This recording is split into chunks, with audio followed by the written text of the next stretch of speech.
What's going on, guys? Unknown Player here, and today we've been talking all about exotics in Rise of Iron, the ones we know of so far, the ones we know a little bit about, and also some of those remaining Year 1 exotics and which ones I think we can expect to see in Rise of Iron.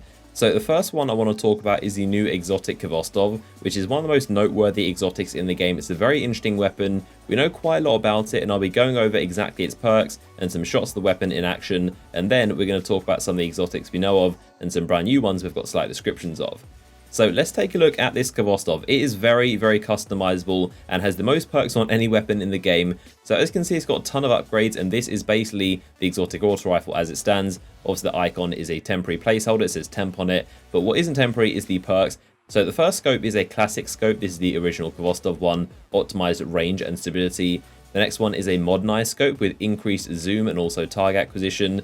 Now into the perks, we've got the most interesting ones we've never had before. The first one is automatic, so basically an auto rifle. The next one is burst fire. This means it's going to turn into a pulse rifle and fire in bursts. And the last one is semi-auto, so it's going to fire like a scout rifle in single shots, but with increased damage.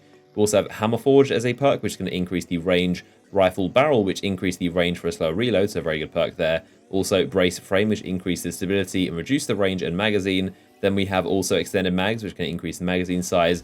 It's got counterbalance for really good stability. We've got rangefinder for increased range while aiming the weapon. And then we have 2 RPM fire rates. The first one is 900, which is very fast. That is the same as the Doctrine of Passing, so incredibly fast. It's basically a bullet hose. And also the one at the bottom is 450, which is the Shadow Prize Grim Citizen. It's basically the slowest rate of fire in the game, so you can choose which rate of fire you want it to be in. And this is incredibly customizable. You can have a lot of archetypes, and it's literally a multi-purpose weapon. So very interesting decision right there. You can basically spec for full range if you were to put on Hammer Forge and also Rangefinder, or you could put it into complete stability if you put on Brace Frame and Counterbalance. If you're going to be putting it into 900 RPM mode and firing it like a Doctrine, it's probably recommended you put the magazine size up with extended mags, which boosts it to around 70 bullets, which means you can't really have Counterbalance or Rangefinder. But I think one of my favorite options would definitely be in 450 with counterbalance, maybe brace frame, and you could have a really good, stable, and also decent ranged weapon. So a lot of choice with the weapon, and it's fully customizable. So some Game Informer writers have obviously been to Bungie, they've played Rise of Iron, they've played the Raid, they've seen the exotics, they've played a lot of this expansion, and they were talking about some of the weapons they saw. He said that some exotics have been rumoured for a long time, so I'm assuming that means these 7 exotic armor pieces. We're probably going to see those. He did say that Warlocks are finally getting their exotic boots, so we can assume that those are transversive steps, which we've seen a long time ago. But I would imagine most of the exotics have definitely got different perks. As I covered in a previous video, most of the perks, if they were put into Destiny right now, really wouldn't work. Some of them are just really awful, and some of them are kind of overpowered, so I'm imagining most of them are going to be tweaked a little bit. And especially seeing as we've been looking at them for an entire year now, I think it's very likely Bungie will change the colours, maybe the names, and definitely the perks of these exotics before we get to see them.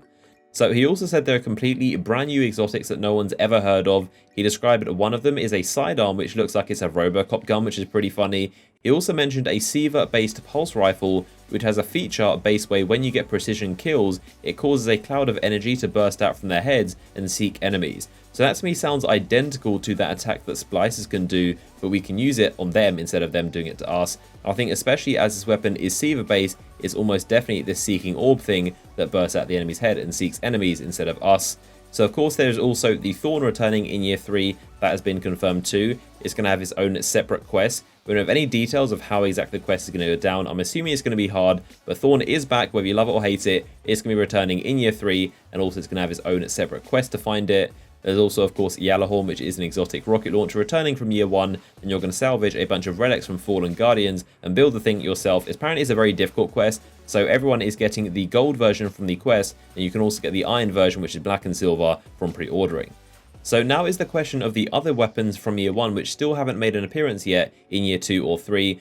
Of course, the Thorn and the Gjallarhorn were pretty much OP in both PvP and PvE, so we're getting those back. So the question is, are the rest of them going to be returning? Now, a lot of people are asking about Mythoclast and Necrochasm. I personally believe those won't be returning, simply because those are obtained from the Raid, the Crota and the Atheon Raid. It's basically impossible for them to just give us new versions of it, because you have to go into the Raid to get it. So the only logical way that I can see these two weapons making an appearance in Rise of Iron and current light levels is if Bungie remake those old raids, and I think that's going to be happening next year. My guess is going to do some kind of April update event where they bring up those raids, and I think those two weapons are going to make an appearance, but I don't think it's physically possible unless that happens, because they can't just give us these raid weapons. The Necro is only obtained through the Crux of Crota, so there's no way they can logically give us new Year 3 versions of these weapons unless they remake the raids, which I personally think they'll do at some point next year before Destiny 2, and that'll mean everything is at current light level.